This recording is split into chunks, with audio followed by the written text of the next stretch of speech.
Ja, vielen Dank für die liebe Anmoderation. Lieber Robert, liebe Organisatoren der CXI, wir sind ja jetzt die letzten hier auf der Bühne und ich bin wirklich total begeistert von dem Line-Up, das ihr hier auf die Beine gestellt habt. Und ich glaube, da wir die Letzten sind, gehört sich das einmal gesagt. Also vielen Dank für das, was ihr hier auf die Beine gestellt habt. Wirklich fantastisch.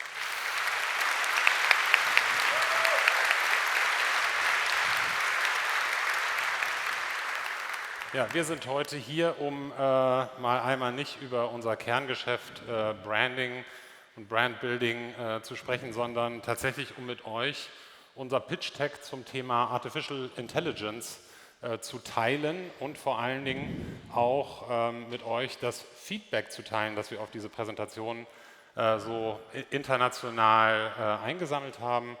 Wie wir gerade gehört haben, waren wir halt viel auf Bühnen von Digitalkonferenzen. Wir haben aber auch einige kleinere Veranstaltungen in unseren Büros in Hamburg und München gemacht mit Kunden, sind natürlich jetzt auch in vielen Projekten drin und ich glaube, es ist ultra interessant, weil überall da, wo in unserer Branche das Thema AI diskutiert wird, ist natürlich ganz viel Aufregung und Meinung im Raum, mal einmal zu hören, wie wir das gerade so wahrnehmen. Und dazu wollen wir euch einmal unseren Pitch zeigen. Doch bevor ich das tue, sei es mir einmal erlaubt, kurz 3 Charts zu Mutabor vorweg zu schicken, wer uns nicht kennt. Wir sind ja, die große inhabergeführte Designagentur im Herzen Europas und arbeiten im Kern für European Champions. Und ich habe mal 3 Arbeitsbeispiele mitgebracht. Wir haben ja heute auch mehrfach gehört, Markenarbeit ist langfristige Arbeit. Deswegen 2 Cases, die sehr stark für unsere Agentur stehen und auch für langjährige Kundenbeziehungen stehen. Ich muss mal kurz gucken, welcher Chart. Und zwar, wir haben ja heute auch über das Thema Audio-Branding gesprochen. Wenn ihr jetzt alle kurz die Augen zumacht, dann würde ich jetzt den ersten Chart zeigen und vielleicht erkennt ihr alle die Marke, die dahinter steht.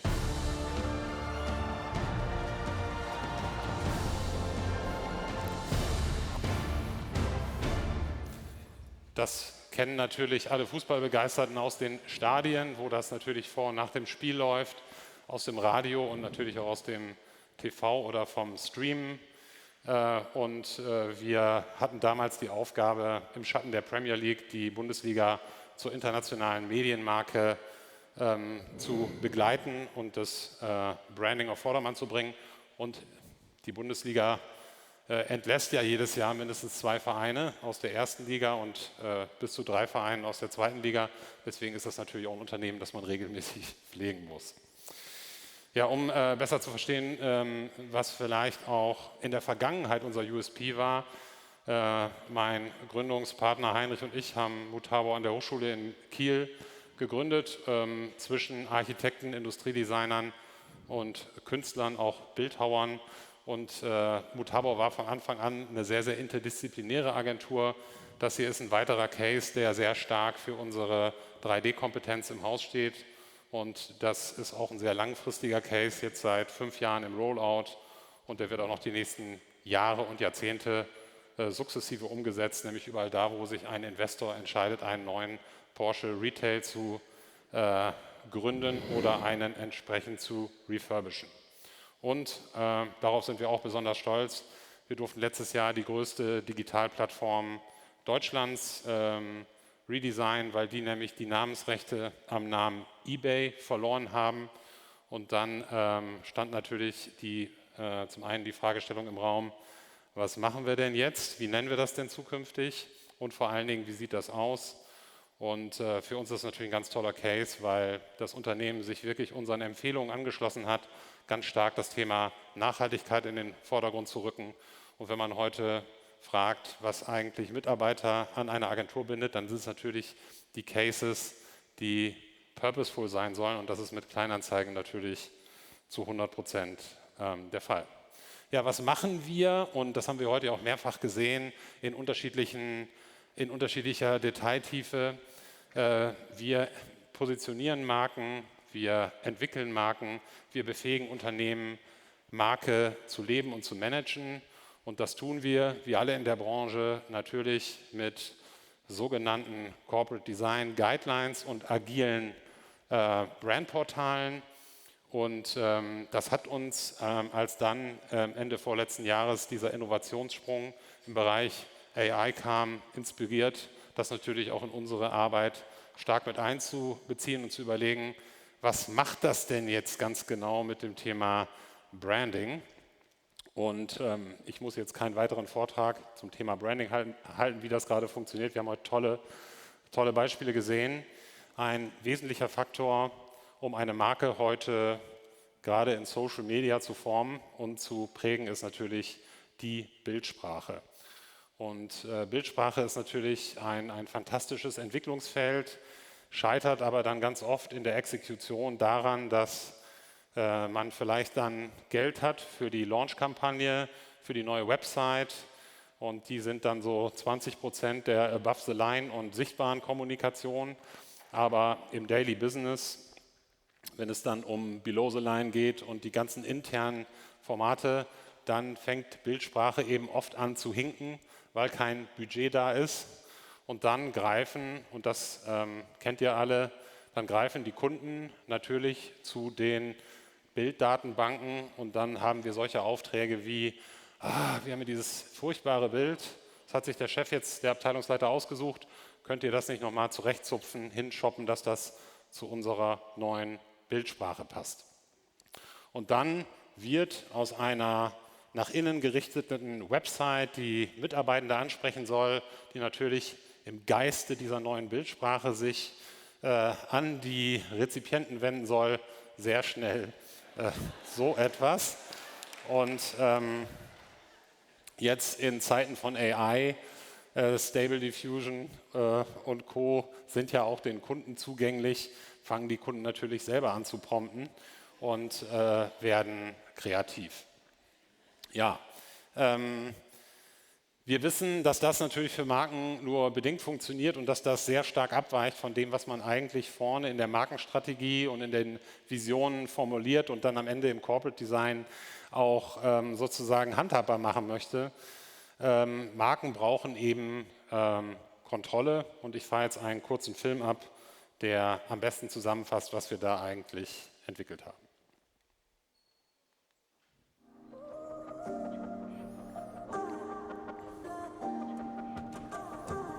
Brands need a distinctive image style, created by creative professionals like designers, photographers, and illustrators.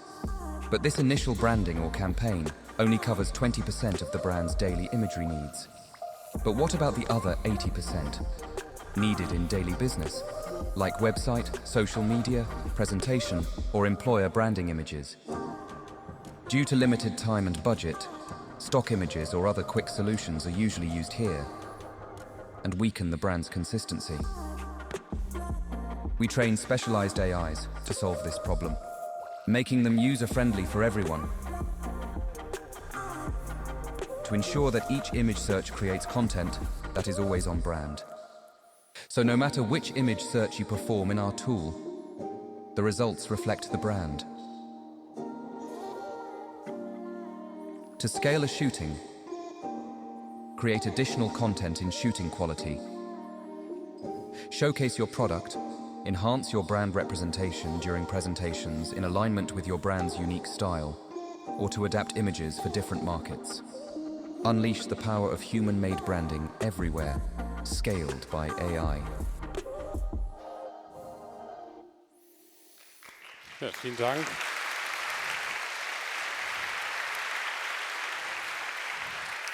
Sicherlich hat euch das auch alle bewegt, als sozusagen die ersten AI-Tools, die wirklich uns Profis deutlich gemacht haben, dass da wirklich eine komplett neue Tool-Landschaft an den Start kommt, hat euch das natürlich sicher auch bewegt. Und wir haben damals überlegt, was macht das denn eigentlich mit unserem Business? Und wenn wir jetzt in Richtung Development, Entwicklung gehen, wen sprechen wir eigentlich an? Unsere Kernzielgruppe ist darum aktuell, sind eben die Non-Professionals, diejenigen, die sozusagen so ein Branding anwenden müssen. Und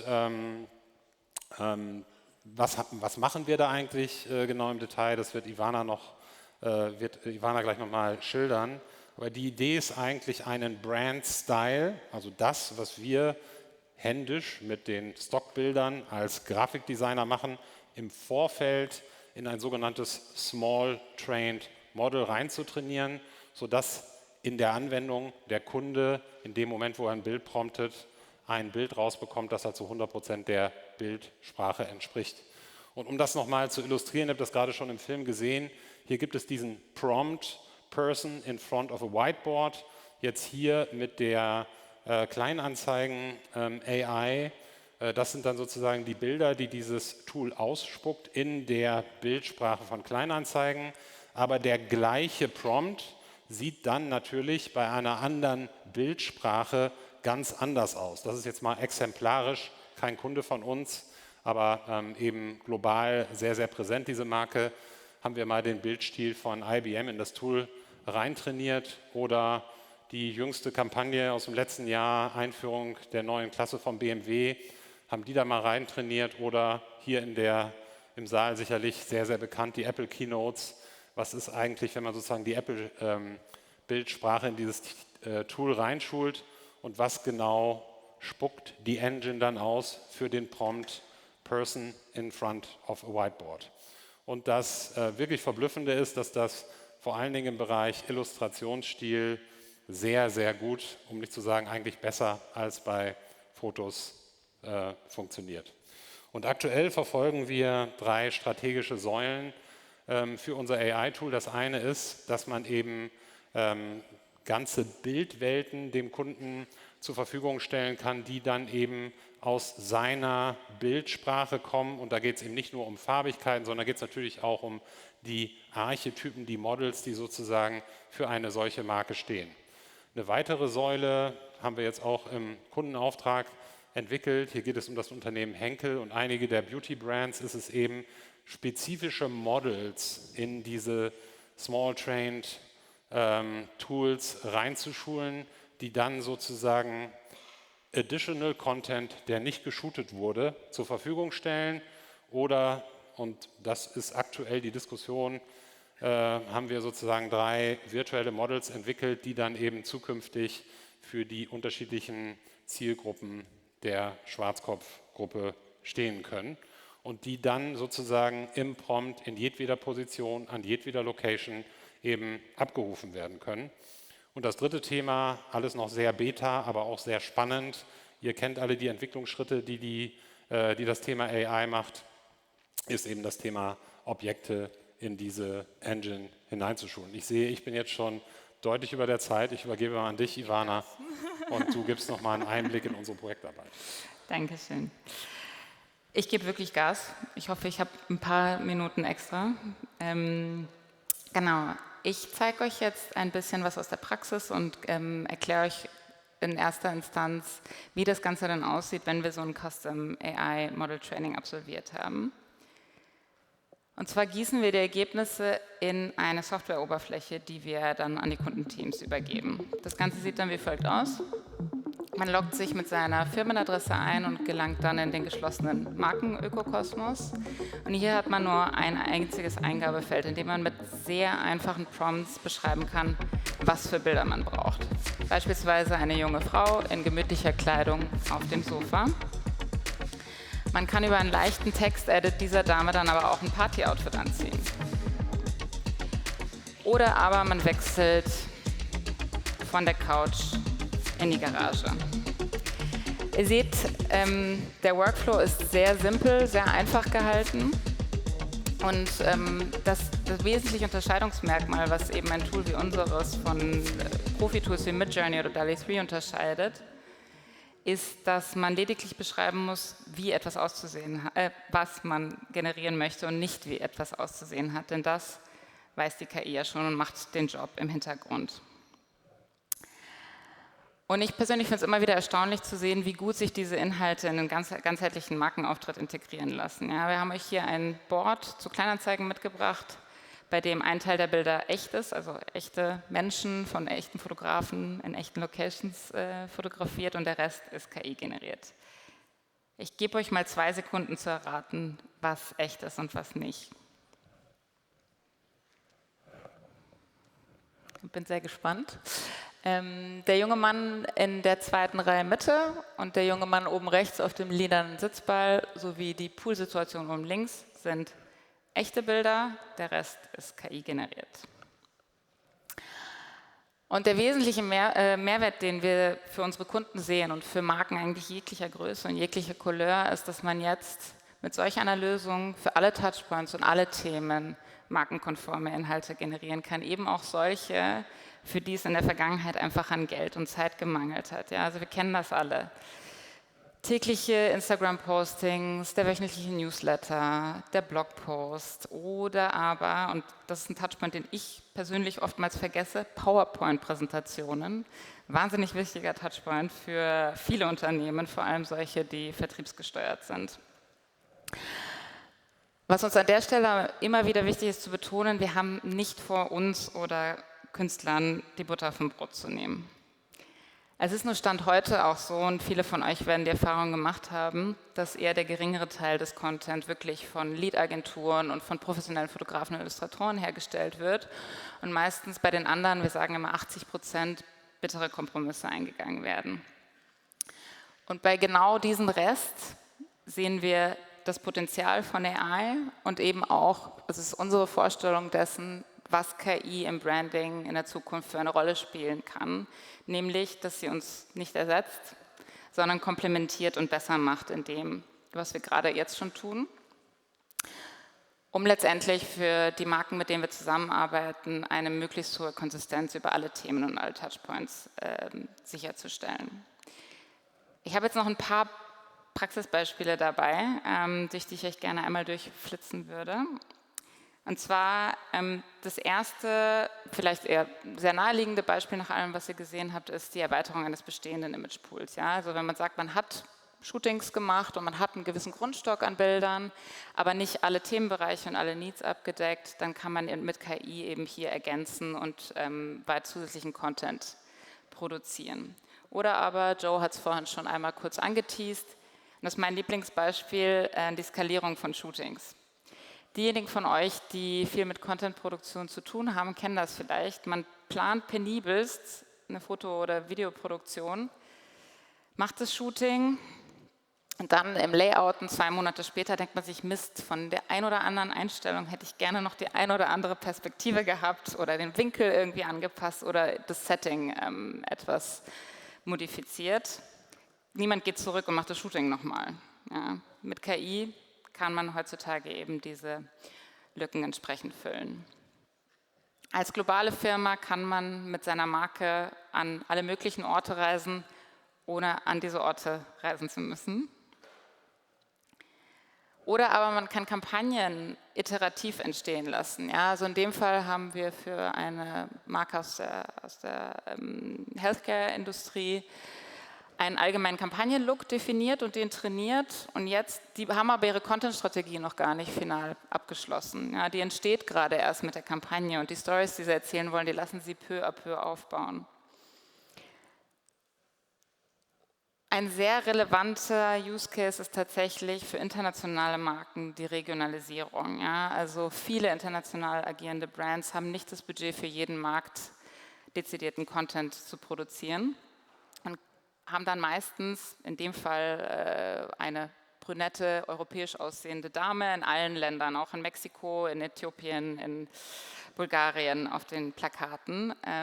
Und mit KI kann man jetzt entsprechend die Märkte dazu befähigen, eine international produzierte Kampagne auf die Marktgegebenheiten anzupassen und eben die Zielgruppe zu reflektieren.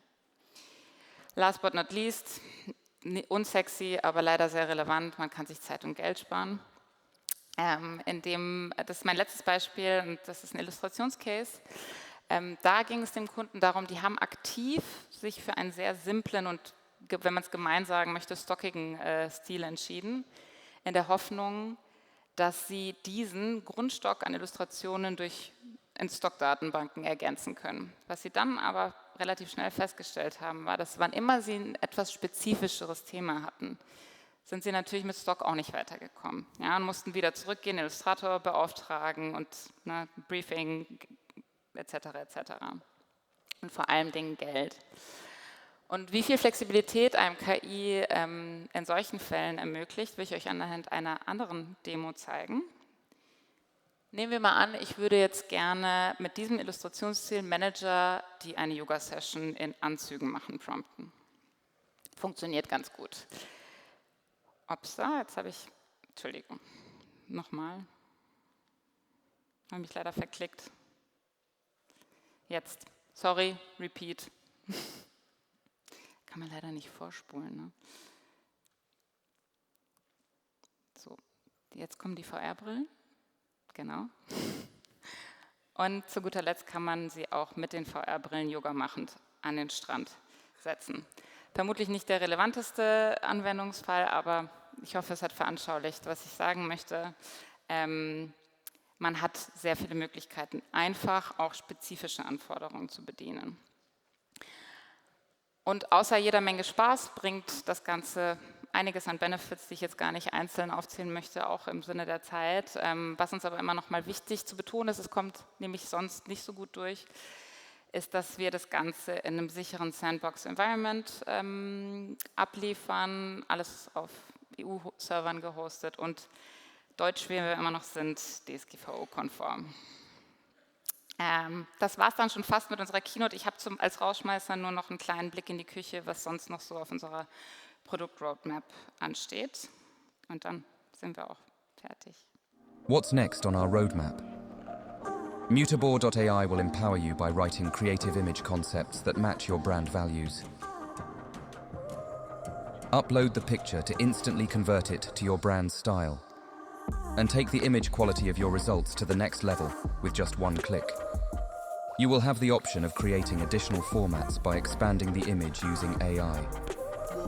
Mutabor.ai allows you to showcase your products in tailored generated environments and store your top results in one place, accessible to all staff. The power of human-made branding, scaled by AI.